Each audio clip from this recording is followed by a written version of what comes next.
Bom, seguindo aqui no nosso estudo de teologia bíblica, estudando as alianças de Deus, nós terminamos o último vídeo estudando o aspecto focal da aliança da criação, né? Aquela que é tida dentro da teologia bíblica, na perspectiva aliancista ou pactual, como a primeira aliança de Deus, a aliança pré-queda, a aliança estabelecida no Éden, o pacto de obra, né? Então, nós terminamos o vídeo anterior falando desse aspecto focal, né? Que é, esse aspecto focal está diretamente ligado ao teste individual de obediência do nosso pai Adão, no qual ele foi reprovado. E então, a partir daí, nós temos o que chamamos a aliança da redenção.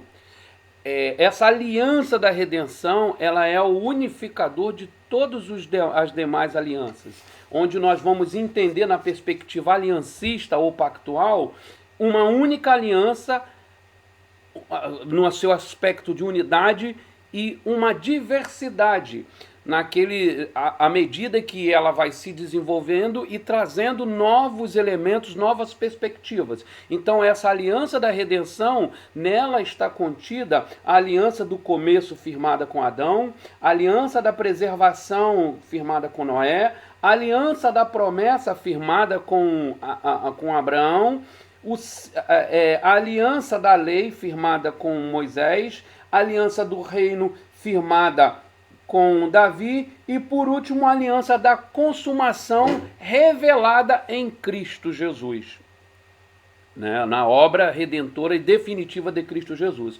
Mas dentro da perspectiva da teologia bíblica pactual ou aliancista, nós entendemos que é uma única aliança que vai ela vai caminhando e desdobrando-se, né? Nesse sentido, a aliança da redenção, ela começa imediatamente após a queda. Imediatamente após a queda, Deus soberanamente, né, vai ao encontro do homem caído, do homem reprovado no seu teste, e estabelece com ele uma aliança.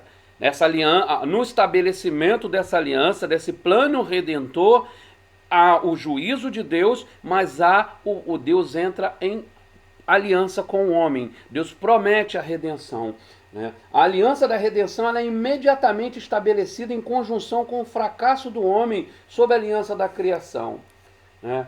Deus se liga ao homem naquelas especificações especiais na aliança da criação, colocando o homem como corregente, né, dando a ele um mandato cultural, um mandato social e um mandato de adoração, onde o homem, como mordomo de toda a criação, cuidaria dessa criação que tem o selo de qualidade de Deus, o selo de tudo é bom e muito bom. O homem seria o corregente, a imagem de Deus cuidaria dessa criação. Depois o desdobramento do mandato social, onde Deus cria a mulher e o homem começa a se relacionar a partir de uma relação refletindo uma relação que já acontece na Trindade. É importante a gente salientar isso, que às vezes a nossa escola dominical infantil nos deixa a ideia de que Deus faz a mulher porque viu que todos os animais tinham uma fêmea e Adão não tinha uma fêmea. Não, o movimento de Deus para fazer a mulher, a constatação, por assim dizer, que não era bom que o homem vivesse só, não tem a ver com o reflexo, com a percepção de toda a criação ter feito com macho e fêmea, mas tem a ver que Deus, pelo fato do homem trazer a imagem de Deus, né? A sua imagem e semelhança o homem foi feito. E um dos aspectos do Deus Trino, da Trindade, é a comunhão que há entre si. Três pessoas distintas que se relacionam em comunhão.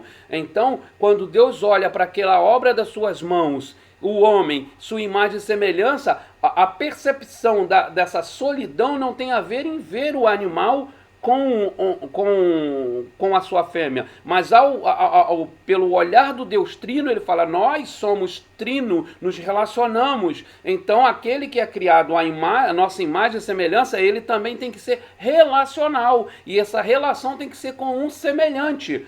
A Trindade se relaciona com o semelhante a ele, né? A comunhão interna na Trindade. É Deus Pai, Deus Filho, Deus Espírito Santo, né? Ambos Deus e uma única essência, pessoas distintas, mas há uma similaridade. Então, quando Deus pensa na companhia para o homem, ele pensa num igual, num semelhante, né? Num idôneo, né? Algo que se assemelha, que está em pé de igualdade.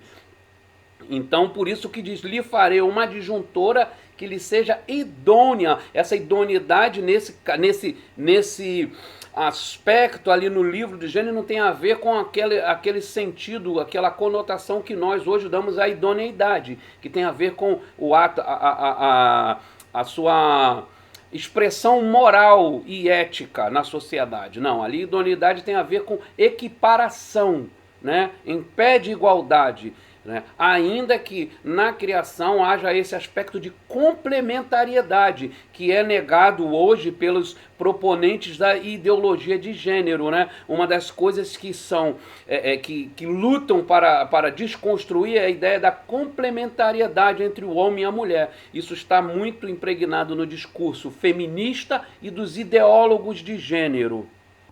É muito interessante que a gente vê nessa aliança da redenção que o fato do homem ter falhado no seu teste, né, ter pecado, desobedecido ali dentro dos termos da aliança da criação, isso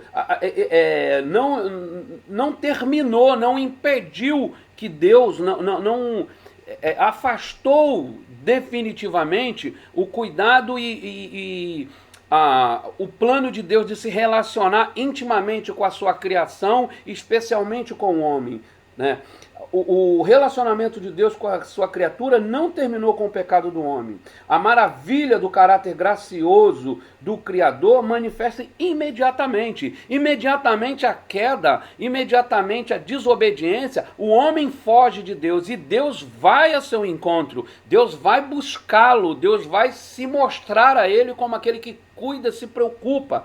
Então, é um ato todo voluntário de Deus, Deus indo, Deus se estabelecendo, Deus buscando o diálogo, buscando o relacionamento com esse homem caído. Na verdade, o julgamento vem. O julgamento vem, como nós vamos estar estudando aqui nessa aliança do começo, a aliança firmada com o nosso pai Adão. Mas Deus revela a sua graça, o seu amor, o seu cuidado ao o homem, imediatamente a desobediência e queda do homem, Deus vai ao encontro desse. E as mesmas palavras que anunciam a maldição da aliança da criação inauguram a aliança da redenção também.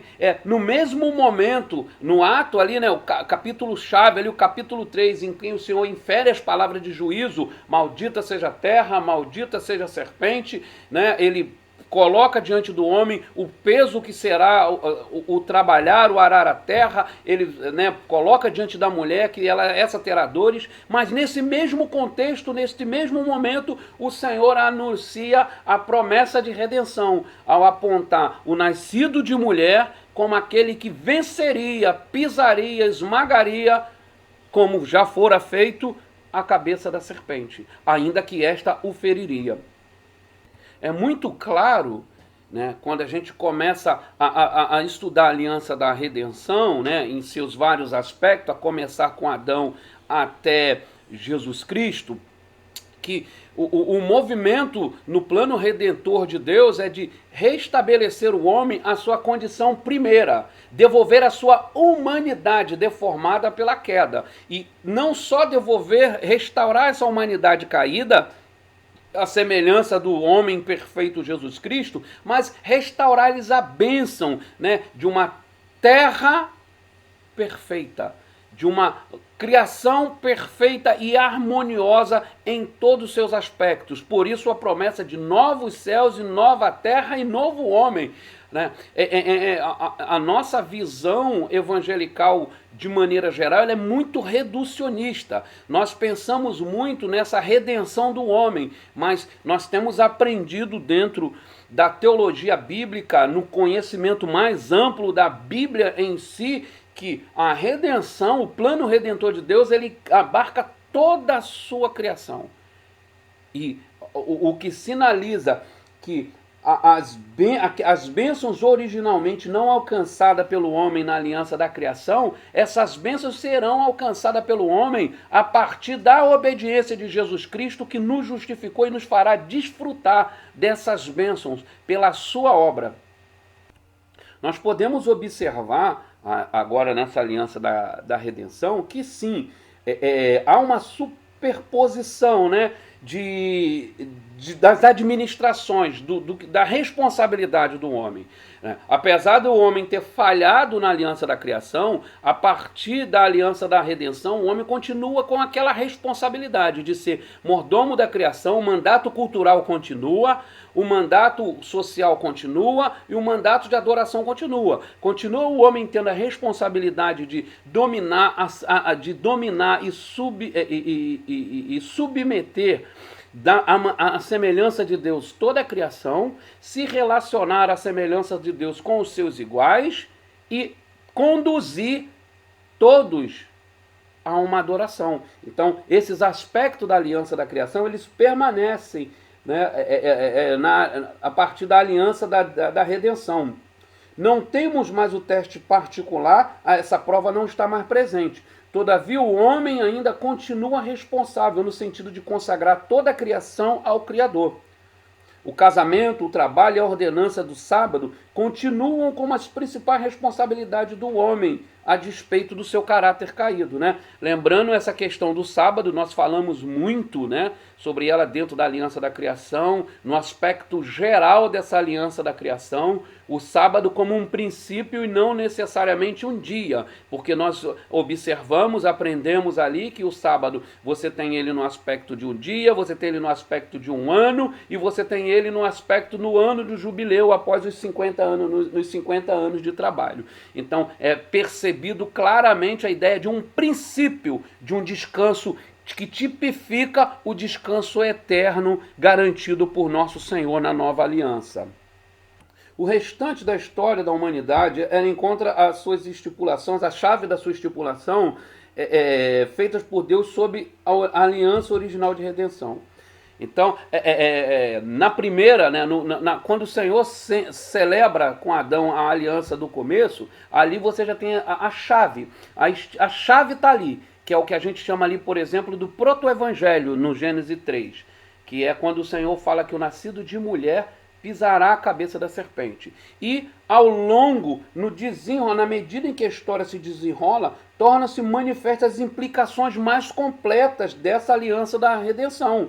Finalmente, o propósito redentor ele alcança sua consumação na pessoa de Jesus Cristo, no que Paulo chama em Gálatas capítulo 4, verso 4, de na plenitude do tempo, né? Havendo Deus falado, né, nos outros tempos pelos profetas, pelas leis, né, que são as estipulações dessa aliança da redenção em seus vários estágios, Deus nos fala agora por Jesus Cristo, na plenitude do tempo, no tempo perfeito, no momento propício, Deus fala por Jesus Cristo e apresenta a consumação dessa aliança.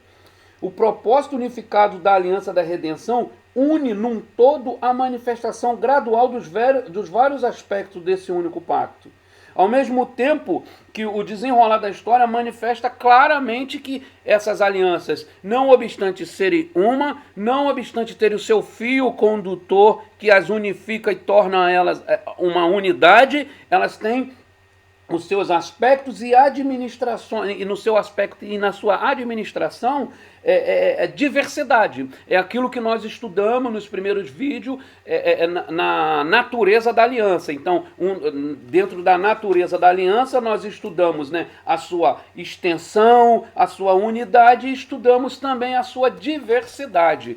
Então, é muito perceptível na administração da aliança da redenção essa variação, essa diversidade, né? E a primeira dessas administrações, ela começa com Adão na aliança do começo. E é essa que nós vamos começar a ver agora.